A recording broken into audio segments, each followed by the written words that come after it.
I'm sorry, they're talking in my ear.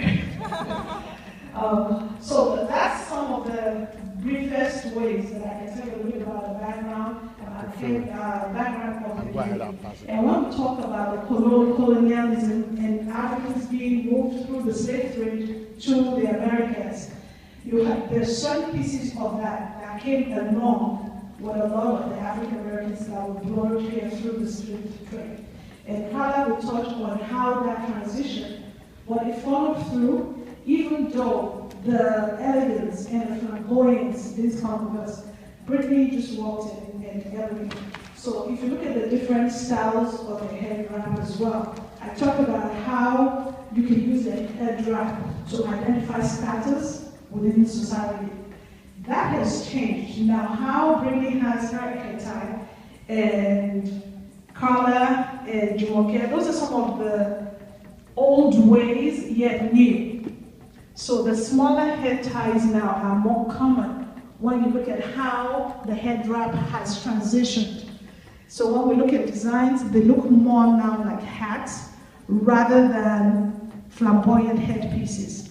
And when you look at Kemi's, she did her tie, our designer, and with a piece with the flower she has on it, you can actually do so much more with it that's outside of when we say, oh, I have a traditional head wrap on.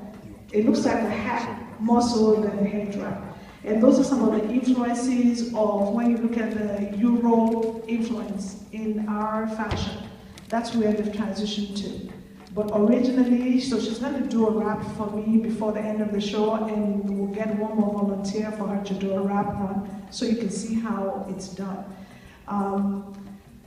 Do you guys have any questions before I hand over to Carla? Okay, so we're going to go back and forth for a minute. Let me take this off. They keep talking in my ear. I'm not hearing voices. So from what I've said, we've talked about the history and how it traced through and some of the reasons behind the use of the head wrap. It's mainly, again, for cover, for design, for fashion. It's just one of those things where when you look at religion as it relates to head wraps, it's totally different. The significance is different when you look at religious and them using the head wrap. Yes.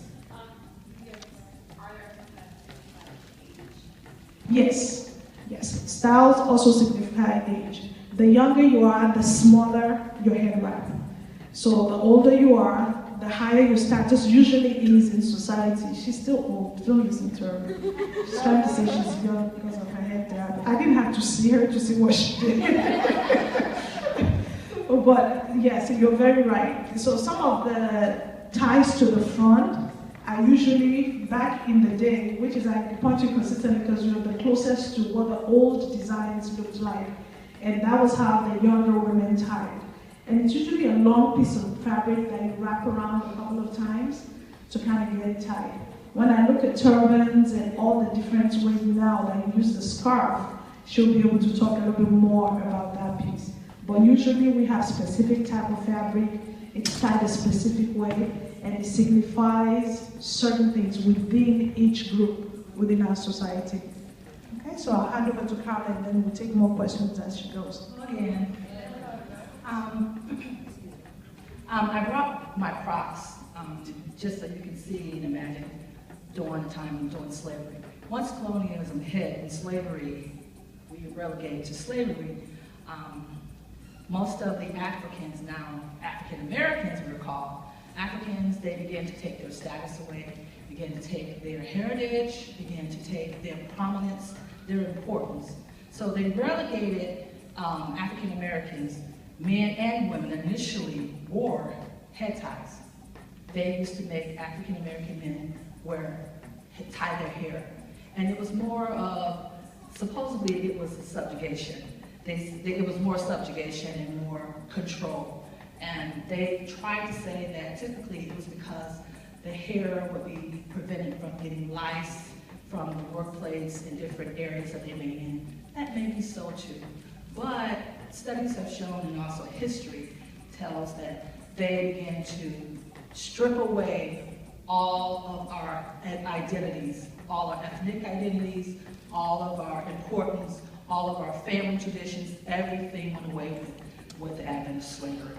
So once you got here, the material was not as elaborate as we were used to before we came in on our slave ships. And they just gave us, with torn, tattered clothing, they gave us just pieces of material, just with holes in it, and they just wanted them to just tie it, just cover the hair. And if I had someone, it's just like you would just tie the hair up. And my sister here is a great, if you could stand up with the t-shirt on, they would give you t-shirts. You know, Stephen. Yes. They will give you t-shirts, and they will cut the t-shirts in pieces and have them to tie their hair. And it was all to strip away the identity of who we were, and also to subject you to slavery. So now they're tearing away all of their identity. Now you like, I'm lost. You know, I don't know who I am anymore. And that's what happened with slavery. So with all of that, they would give us just pieces of material and a pair of tattered pants and a blouse, no shoes, because African Americans, they were not allowed to eat, the Africans were not allowed to wear shoes, they couldn't ride horses, blah, blah, blah, and go on forever. That also told your status in life. Most slaves, well, I would say general slaves, all slaves had to tie their hair because it was an ordinance, it was the law of the land. They had to tie their hair. And it was because white America, at the time, the slave owners, and at the time of this country, they said that our hair was untidy, unkept, nappy, ugly, so they wanted it to cover up for their pleasure, because they thought it was displeasure for the eye, for them. But we're very resilient people. We turned it around very quickly through the years. As the advent of the 1800s come, you begin to see more women, more so like in Louisiana, and you see in the colonies, and small colonies that were on the islands, they began to tie their hair in such a way, because they were supposed to tie their hair, they had to, so this was the law, but they tied it so pretty, elaborate, and they started bringing those old styles, and through slavery, they brought it back, and they brought it back to life.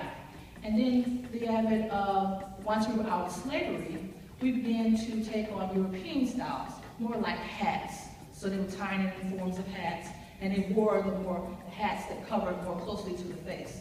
And up through the 40s, then they were wearing actually hats, the church hats, still coverings of the hair, as a symbol of your identity. And so the slaves, they began to now symbolize, I am somebody. So I have to wear this. You can't tell me to wear this. So they would adorn themselves with jewelry. It would be so pretty, frame it to the face. It would be so gorgeous. If you look at some of the old pictures of the African slaves, and they were tied back like in turbans. Kemi had a turban on that she was doing earlier for a tie wrap. And if you can do one of those turbans, and that will be one of the styles that they used to tie to during slavery. So also, as we get to now, let's say the 70s and the 60s, you know, revolutionary. And then they began to go back to Africa. I want my roots, I want my heritage, I want my culture. And so we began to start wearing ankara, wearing the mudcloths, dashikis, those kind of things for our heritage, for our own self-identity. And then we get to now the 80s, the 90s, and the 2000s, and you have all kinds of beautiful styles of showing their identity. You don't necessarily have to be African or African American to show that you would like to have a head tie, head wrap, a part of culture. So now it's like it was a fad, and now it's an identity now. So now, people who tie their hair, it's not that they're, let's say, lack of a better word, that they're hiding themselves. They're not. They're visualizing themselves. It's all about imagery. It's all about, this is me, who I am, this is me, like it or not. Any questions?